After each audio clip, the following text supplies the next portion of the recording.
माली परेशानी, पहली बात तो ये कि इतनी बड़ी परेशानी नहीं जिसको सवार किया जाए। आयत पढ़ूंगा कुरान पाक की और मेरा ख्याल है कि बहुत सारी परेशानियां तो कुरान मजीद के लफ्ज़ों से दूर हो जाएंगी। सूरह हूद है, उसकी आयत नंबर 6 है, 12वें सिपारे की पहली आयत है। क्या अंदाज है और मेरे रब का कितना मन मोह लेने वाला और दिल को छू लेने वाला अंदाज है।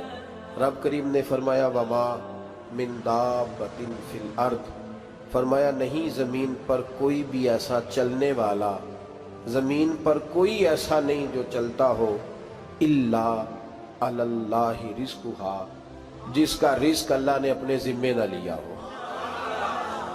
ज़मीन पे कोई चलने वाला ऐसा नहीं जिसके रिज़्क की जिम्मेदारी रब करीम की ना हो। जिम्मेदारी रिज़्क किसकी है? बोल के बताएं, बोल के किसकी जिम्मेदारी है जी?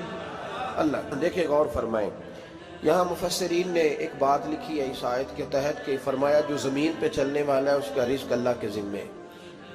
फरमाते हैं कि ये अल्लाह ने हमारी अकल के मुताबिक हमसे बात की है, वरना आसमानों में जितनी मखलूक है रिज़्क उसका भी अल्लाह के ज़िम्मे ही है।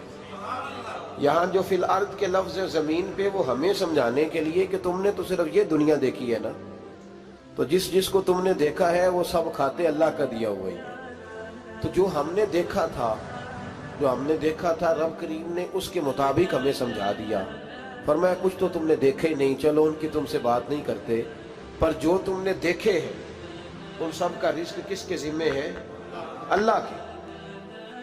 मेरे रसूल करीम सैयद आलम सल्लल्लाहु ताला अलैहि वसल्लम कुरान मजीद की जब तर्जुमानी करते, वजाहत करते, तो महबूब पाक सल्लल्लाहु अलैहि वसल्लम भी कोई इश्काल रहने नहीं देते थे, कोई इश्काल नहीं रहने देते थे। मेरे महबूब करीम अलैहिस्सलातु सलाम ने फरमाया अल्लाह पे भरोसा रख के सवेरे निकल जाना रिज़्क की तलाश में। किस पे भरोसा रखना है? निकलना तुम्हारे जिम्मे है। ये ना कहना कि घर बैठूंगा तो यहीं आएगा, निकलना तुम्हारी जिम्मेदारी है। जितनी जिम्मेदारी है वो पूरी करना। अल्लाह पे भरोसा करके निकल जाना तुम्हारी जिम्मेदारी है। रब का जिम्मा है तुम्हें रिज़्क देना, वो जरूर तुम्हें रिज़्क पहुंचाएगा। या रसूल अल्लाह सल्लल्लाहु अलैहि वसल्लम किस तरह पहुंचेगा? तो जरा हुजूर के लफ्जों का हुस्न भी देखिए। नबी पाक सल्लल्लाहु अलैहि वसल्लम ने फरमाया जिस तरह मौत तुम्हें ढूंढ लेती है ना कि तुम कहाँ मौजूद हो, जब वक्त आता है तो इंसान पाकिस्तान में हो तब भी आ जाता है, जद्दा में हो तब भी आ जाता है, मक्का में हो या मदीना तैयबा में वक्त फिर भी आ जाता है। फरमाया जिस तरह मौत तुम जहां भी हो तुम तक पहुंच जाती है ना, इस तरह तुम्हारा रिज़्क भी तुम जहां मौजूद होते हो अल्लाह वहां पहुंचा देता है, पहुंचा देता है। तो या रसूल अल्लाह सल्लल्लाहु अलैहि वसल्लम किस अंदाज में? तो फरमाया निकल जाना तुम्हारी जिम्मेदारी है। फरमाया सवेरे परिंदे भी निकल जाते हैं और शाम को जब लौटते हैं तो अल्लाह उन्हें पेट भर के रोजी अता फरमाता है।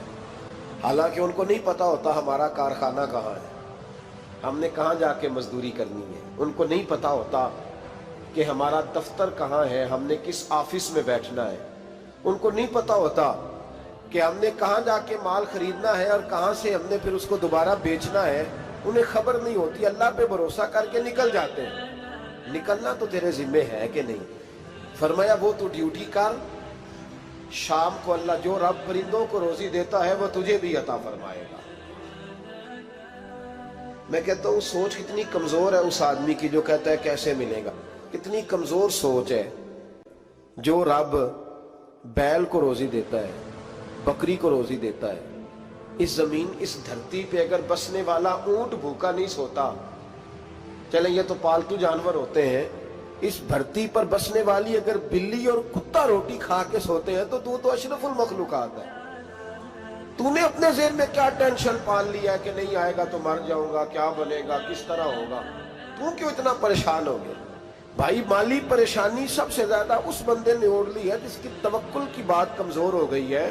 तू सीधी तवज्जो अपने रब करीम की जानिब रख, सीधी तवज्जो अल्लाह की जानिब कर। रब फरमाते हैं जिम्मा तेरा नहीं, जिम्मा मेरा। लेकिन तनख्वाह एक आती है घर में।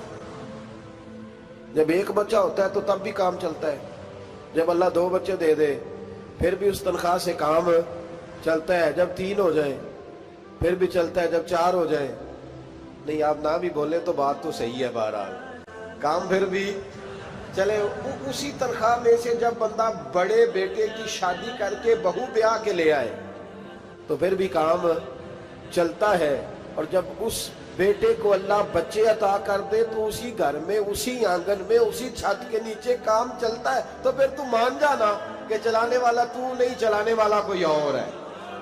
پھر تو مان جا کہ چلانے والا کوئی تو اس وقت جب تنخواہ تیری لگی تھی تو کہتا تھا ابا ابھی میری شادی نہ کر، میں بیوی کو کیسے کھلاؤں گا؟ تو وہی شخص ہے جس کی چھت کے نیچے پھر 1.5 درجن پوتے بھی پل رہے اور گزارا ان کا بھی ہو رہا ہے۔ تو رزق کا ذمہ کس کا ہے؟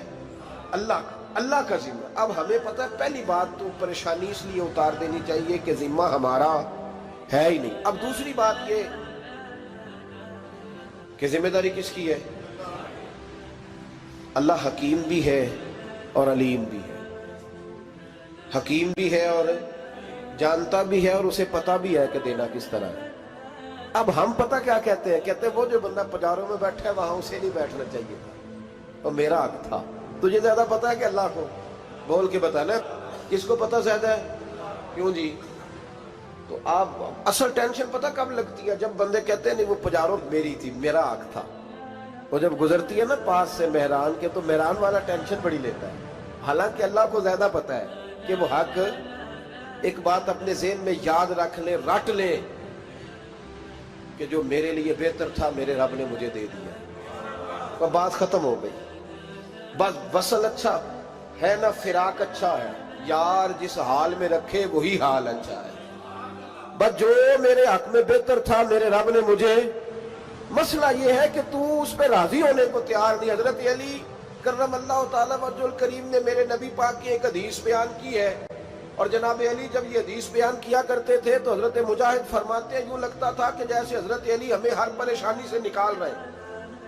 مولا علی شیر خدا رضی اللہ تعالیٰ عنہ فرماتے ہیں کہ مجھے میرے نبی پاک صلی اللہ علیہ وسلم نے ایک طریقہ دیا تھا ٹینشن فری ہونے کا۔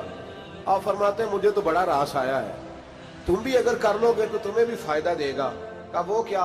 حضرت علی کہنے لگے محبوب علیہ السلام نے فرمایا تھا لوگوں تم اللہ کے دیے ہوئے تھوڑے رزق پہ راضی ہو جاؤ، وہ تمہاری تھوڑی عبادت سے تم سے راضی ہو جایا کرے گا۔ بس تم 2 نفل بھی پڑھو گے تو اللہ راضی ہو جائے گا، تم 1 رکوع بھی سویرے اٹھ کے پڑھو گے تو وہ راضی ہو جائے گا، وہ تمہارے 313 درود شریف سے راضی ہو جائے گا، تم اس کے دیے ہوئے تھوڑے رزق سے راضی ہو جاؤ۔ ٹینشن اس لیے ہوتی ہے کہ ہم راضی نہیں جو اس نے ہمیں دیا ہے۔ وہ حال میں مزید کی جو دوڑ ہے نا، حال میں مزید کی، بے قدرہ کچھ قدر نہ جاتی، کیتی خوب تسلی ہو، دنیا دار پجاری زردے، کتیاں دے گل ٹلی ہو، بک بک روشن اکھیاں تکیو ویک حویلی کلی ہو، تے کوچ نصیر اساں جد کیتی پہ جانی تھر تھلی ہو۔ تو یاد رکھیں یہ جو ہے نا مصیبت کے مال آ کیوں نہیں رہا، وہ سامنے والا پلاٹ میرے گھر کے سامنے ہے گھر کے سامنے، پر رجسٹری میرے نام کیوں نہیں؟ یہ مصیبت سانس نہیں لینے دیتی۔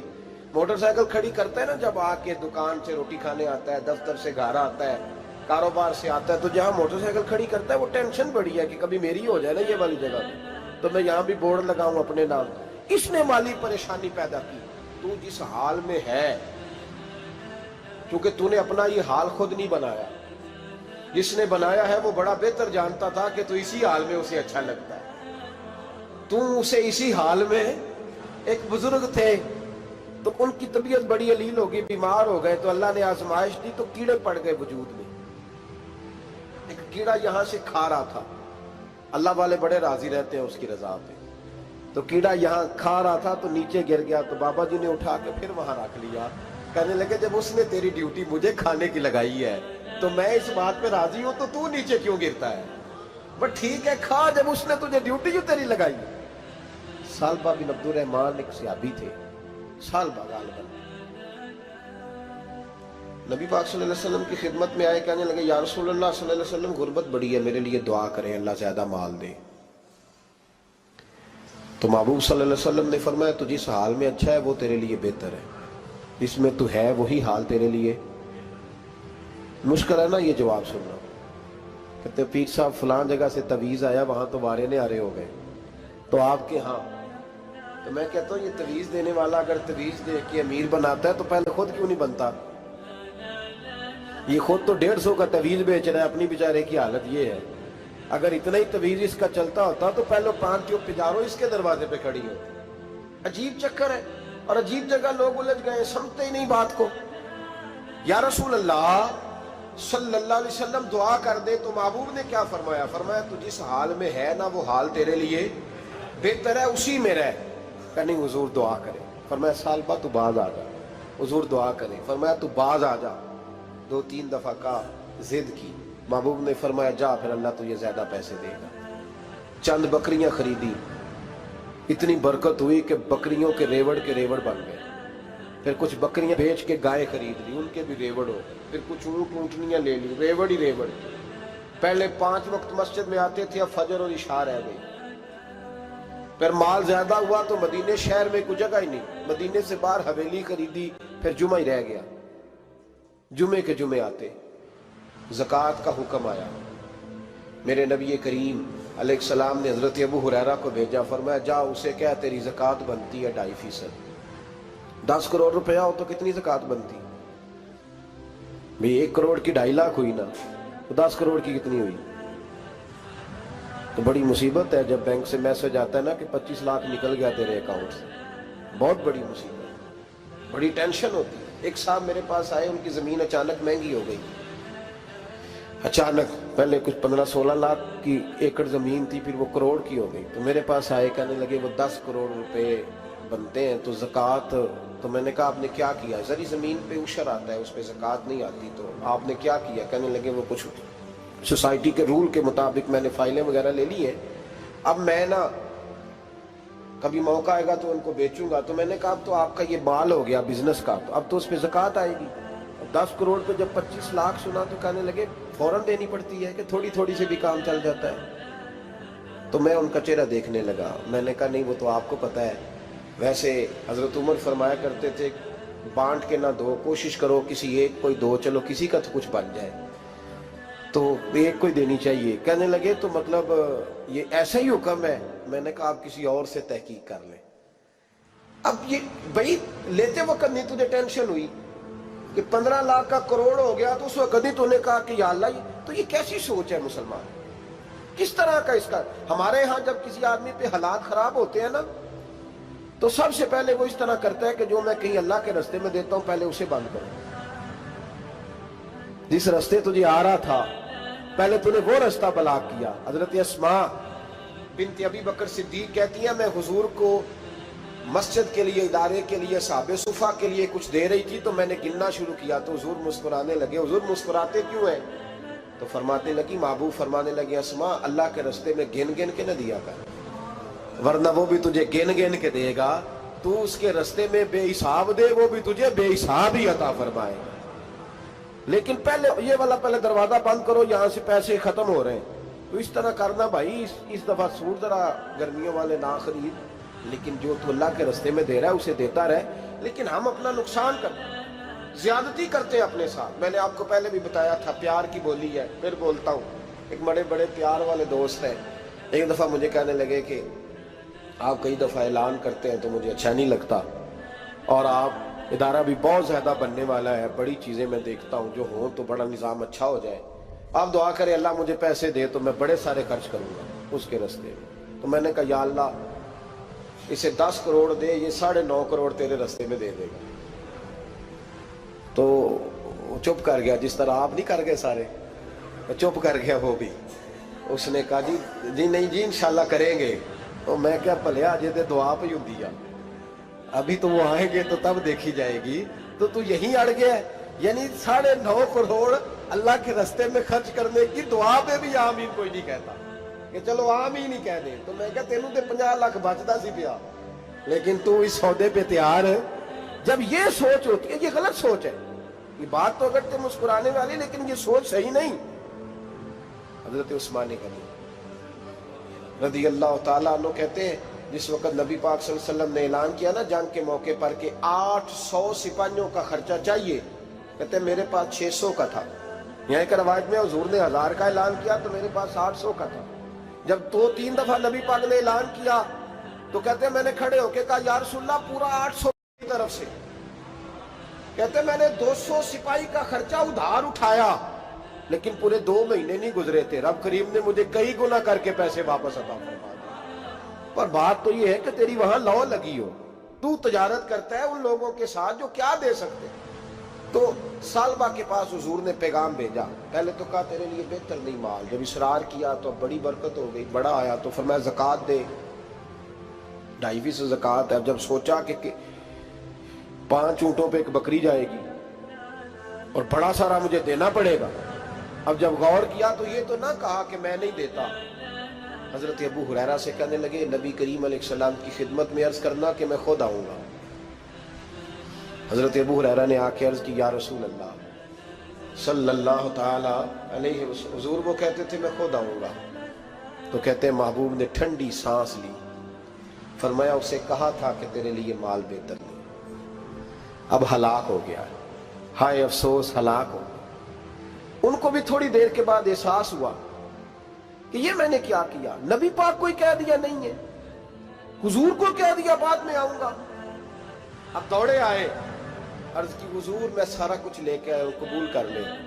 محبوب نے فرمایا گویا بلال حبشی کی خشک کھجور بھی قبول ہے، اور صہیب رومی ایک اٹی بان کی لائے تو وہ بھی قبول ہے، اور عمار بن یاسر اور مصعب بن عمیر اگر 2 دینار دے جائیں اور کوئی پرانا جوڑا کسی سپاہی کے لیے چھوڑ جائے تو وہ بھی قبول ہے، لیکن تو اپنا لاکھوں لے کے چلا جا، تیرا کوئی نہیں قبول، معاف کر دیں۔ فرمایا جا معاف کیا، پر پیسے لے کے نہ آنا۔ اگلے سال پھر آئے، بندے ہوئے ہاتھ ہیں، محبوبہ میں دولت کا کیا کروں گا، آگ لگانی ہے، قبول کر لیں۔ فرمایا تو لے جا، تیرا نہیں قبول، گرا جو ان کی نگاہ سے وہ سنبھل نہیں سکتا۔ حضور نے وصال ظاہری کیا تو جناب صدیق اکبر کے پاس آئے، لاکھوں کا مال، ابو بکر قبول کر لو، تو جناب صدیق اکبر کہنے لگے اس کا کر لو جس کا نبی نے نہیں کیا، چل جا کوئی نہیں چاہیے۔ حضرت عمر کے زمانے میں قحط پڑ گیا، بارشیں نہیں ہوتی، غلہ نہیں ملتا، حالات خراب ہے، مالی طور پہ بحران آ گیا، غربتیں، مجبوریاں، تکلیفیں، آ کے روئے، عمر میرا قبول کر لو، مجھے معافی تو مل گئی تھی نا۔ فرمایا معافی اپنی جگہ پہ، پر جس کا مصطفیٰ نے قبول نہیں کیا۔ بہت سارے لوگوں کو پتہ ہی نہیں کہ ان کا قبول ہی نہیں ہوا، اور وہ الجھے ہوئے، انہیں خبر ہی نہیں کہ اصل بات کیا ہے۔ فرمایا جس کا مصطفیٰ کریم نے قبول نہیں کیا، اب ہیرے اور جواہرات بھی لے کے آئے تو بھوکے مریں گے، پر اس کا قبول، اس بات پہ راضی رہو، اس حال میں اللہ نے رکھا ہوا، اس حال میں راضی رہو۔ جو مصیبت ہے نا دیکھنی کہ وہ بھی میرے پاس، تمہیں کیا پتا، کبھی پوچھ تو صحیح اس سے وہ کس مصیبت کا شکار ہے، جو مالی طور پہ بڑا امیر ہے، تو اس کی طرف دیکھ کے اپنا دل برا کرتا ہے۔ بس جس حال میں رب نے رکھا ہے اس حال میں رہ۔ حضرت عثمان غنی کے زمانے میں تو وہ وصال کر گئے، لیکن بھائی تو جس حال میں تیرا رب تجھے رکھتا ہے اس حال میں رہ، تیری مالی پریشانیاں ختم ہو جائیں۔ میں نے پہلے بھی شاید آپ کو ایک دفعہ کہا تھا، میں تعلیم سے فارغ ہوا تو میرے ایک استاد اور میرے کچھ دوست کہنے لگے افریقہ آ جائیں آپ، بھائی بہت بڑا ادارہ ہے، اس کو چلائیں، اس کو سنبھالیں۔ میری والدہ سے میں نے کہا، کچھ طبیعت ہوتی ہے نا انسان کی، میرا بھی دل لگ گیا۔ میری اماں پڑھی نہیں تھی لیکن اللہ نے دانائی بڑی عطا فرمائی تھی، حکمت بڑی تھی، سیانی بڑی تھی۔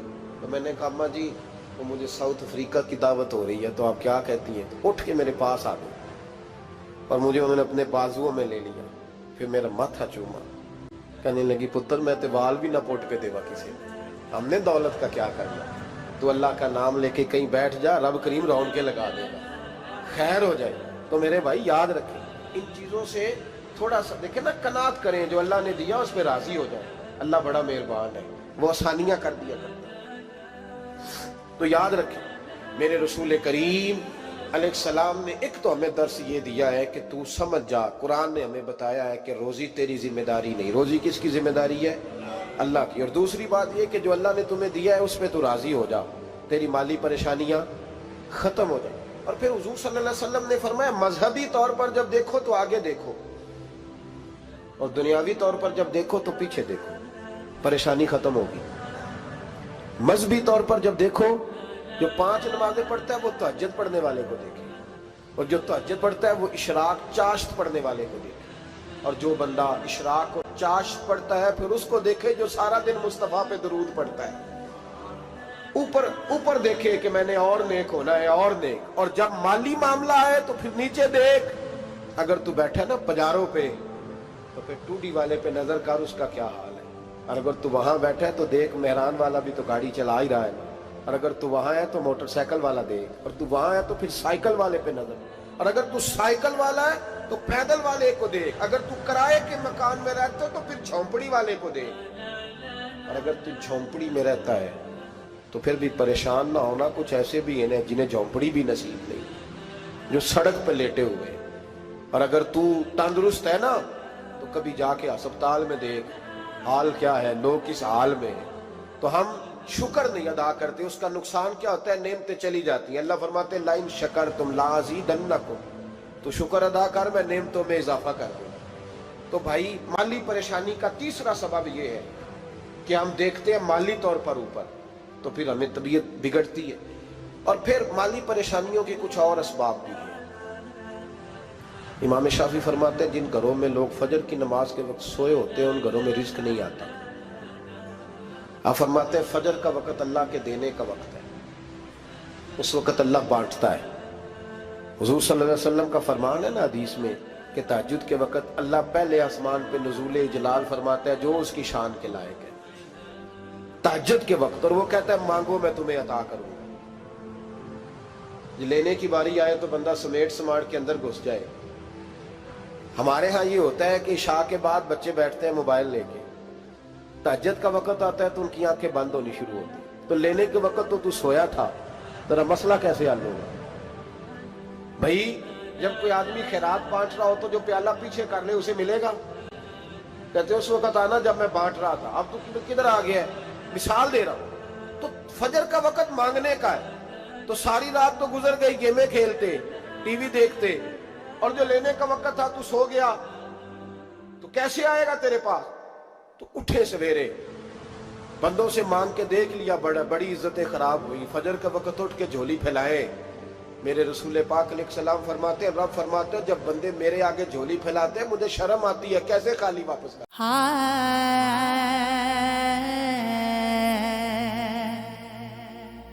ਇਹ ਵੀ ਮੰਨ ਲੈਂਦਾ ਮੈਂ ਪਾਗਲ ਹਾਂ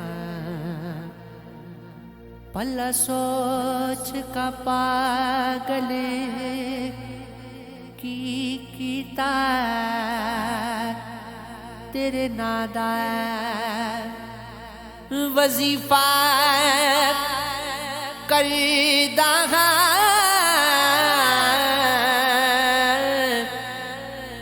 पल सोच कामिल